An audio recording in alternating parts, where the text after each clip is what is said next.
Tek Yol İslam göndermiş. Gönül hun olduğu şevkinden ya Resulallah Mehmet Emin Ay Hoca. Çok eski bir kayıt belli ki.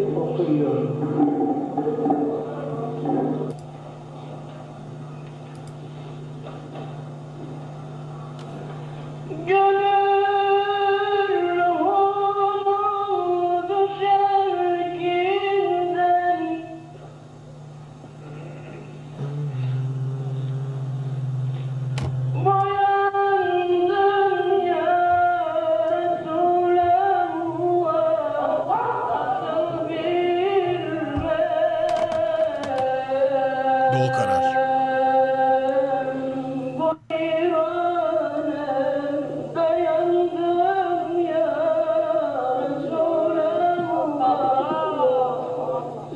Çok duygulu bir okuşu var değil mi? Çok duygulu. Doğu üzeri yeri mi iyi? Yok.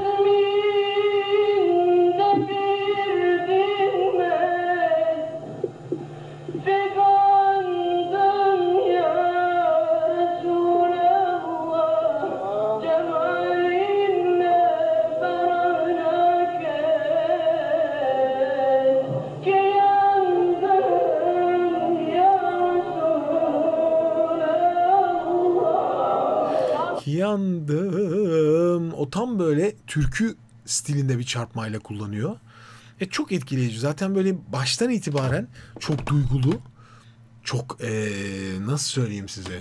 Biraz kapalı ağızlı ama duygulu, hisli ve biraz ağlamalı bir okuyuş stili var. Ağlamalı bir okuyuş. İçinde sanki hıçkırık var. O çarpmalar hıçkırık gibi. Tabii büyük bir etki yaratıyor bu. Ya Resulallah!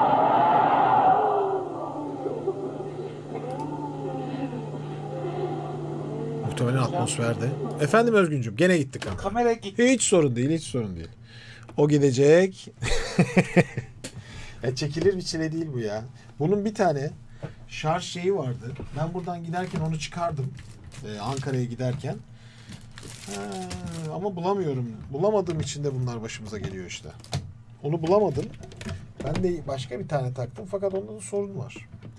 Sorun olduğu için bir türlü istediğim performansı vermiyor ve kapanıp duruyor. Maalesef. Şimdi bir de bu arkadaşı çıkarmakla uğraşacağız. Vallahi bugün birazcık çile oldu. Kusura bakmayın lütfen. Çileye döndü bu yani bugün. Açıldı. Ne alakaysa. İnşallah o kablolar yerinden çıktığı içindir. Çünkü birkaç tane şeyi oynattım. Müthiş olur. Hadi bir daha deneyeyim. Dur bakayım. İnşallah ondandır. Evet geldi şimdilik. Devam ediyorum.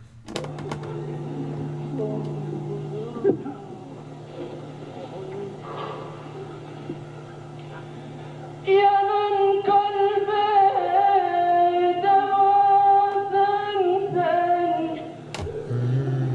Bulunmaz bir sanatın sen. Dilersen ruhlanmasın sen. Habibi kibriyasın sen.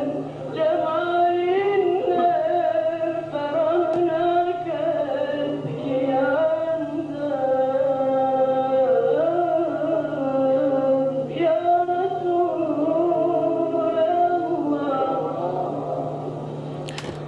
Farklı bir okuyuş stili gerçekten. Gerçekten farklı bir okuyuş stili. Genelde bu duyduğumuz eseri okuyanlar daha sert okuyorlar. O hiç öyle değil. Çok daha naif, içi bol, böyle hüzünlü bir okuyuş stilinde. Tam koyu değil, hafif kapalı bir renkte okuyor. Bu o ifadeyi kuvvetlendirmek için. Aynı notlara sürekli denk geliyor. Do kararı hiç terk etmedi. Genelde hani Hicaz yeri mi'dir. O do okuyor. Yani iki ses aşağıdan okuyor. Bariton diyemeyiz. Tenoral bir renk gibi. Buradan yani bu kısacık şeyden anlamak zor. Çünkü tizler yüksek gibi gözüküyor. Şimdi Burada aslında dikkat etmek istediğim şuydu biraz önce kesilirken. Şimdi okuyucu gözyaşlarını tutamıyor ve ağlıyor.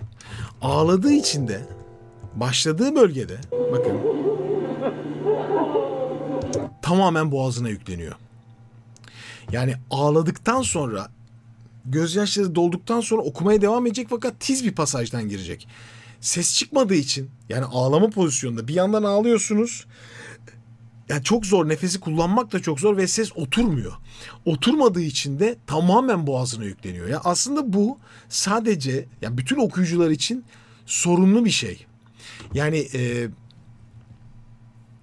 hangi tür okuma yapıyorsanız yapın, okuma boyunca olabildiğince okumaya gireceğiniz zaman ağlamanızın bitmesi gerekiyor.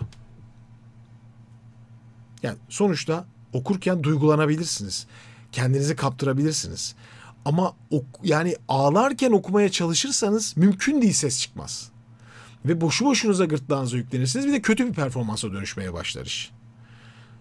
Mutlaka sakinleşmek zorundasınız. Mutlaka sakinleşmek zorundasınız. Bunu asla unutmayın. Yani bir şeye devam edeceksiniz de durun yani. Bekleyin, iyice bekleyin. O duygunun geçmesini bekleyin. Bakın tamamen boğazda. Bakın. Tabii ortam da benzer şekilde. Ama okuyucu aynı değil. Kesinlikle çıkmıyor artık.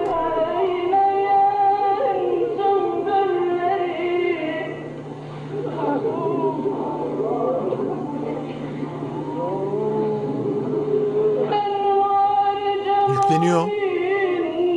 Çıkmasını istiyor.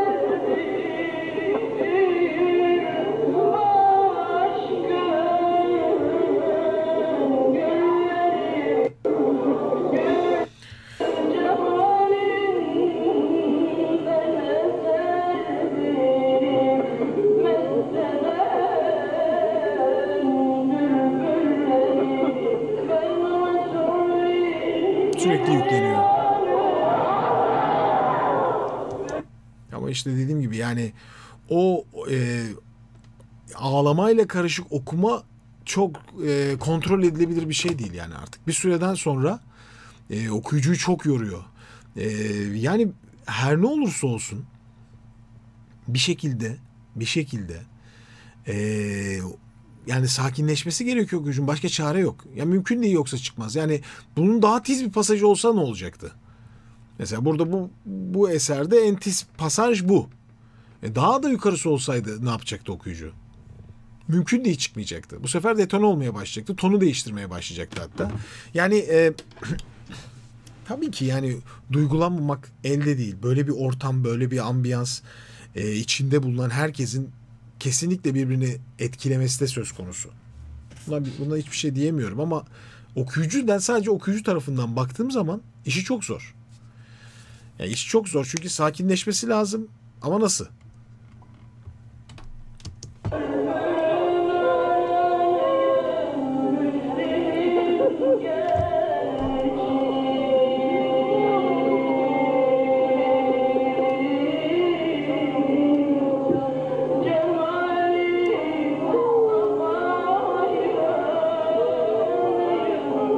Yani bunun bir üstü yok yani zaten artık çıkmaz yani. Maksimum fa sürekli fa notunda geziniyor. Muhtemelen Mehmet Emin Ay'ın sesi daha da tizlere çıkabilir ama bu şartlarda imkansız. Yani ağlayarak bu zorlanma, bu duygusallık işin içine girmiş bir şekilde okuması mümkün değil. Tabii ki okuyucu duygulanmalı. Yani hissetmediği bir şey okuyamazsın ki yani. Mutlaka o anı yaşamalısın. Fakat fazla konsantrasyon, bu her tür okuyanda var. Türkü okuyor ama o kadar konsantre oluyor ki okumasına. O kadar o hikayeye, acıya, bu başka bir şey. Onu seslendirmek başka bir şey. Bunu iki şeyi birbirinden ayırmak gerekiyor. Okuyucu bunu ayırmazsa hiçbir zaman iyi sonuç alamaz. Hiçbir zaman. Sonuç çıkmaz çünkü yani. Bu ses telleri gerilime, strese hiçbir şekilde olumlu tepki vermiyor. Hiç. Üzerinizde gerilim, stres, üzüntü, acı vesaireler varsa sesiniz çalışmaz. Yani doğru etkilemez. İlginç bir durum bu ama gerçek bu. Yani biz kendimize yüklendiğimiz zaman daha iyi sonuç almıyoruz. Bunu asla unutmayın. Bayağı da uzun uzun bekliyor bakın aralarda. Yani neredeyse 30 saniye yakın.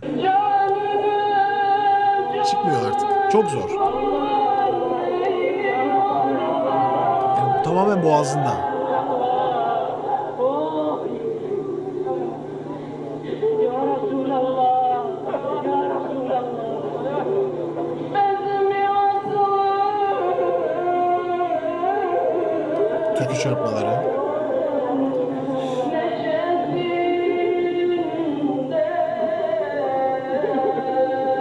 neşesinden kaşıyor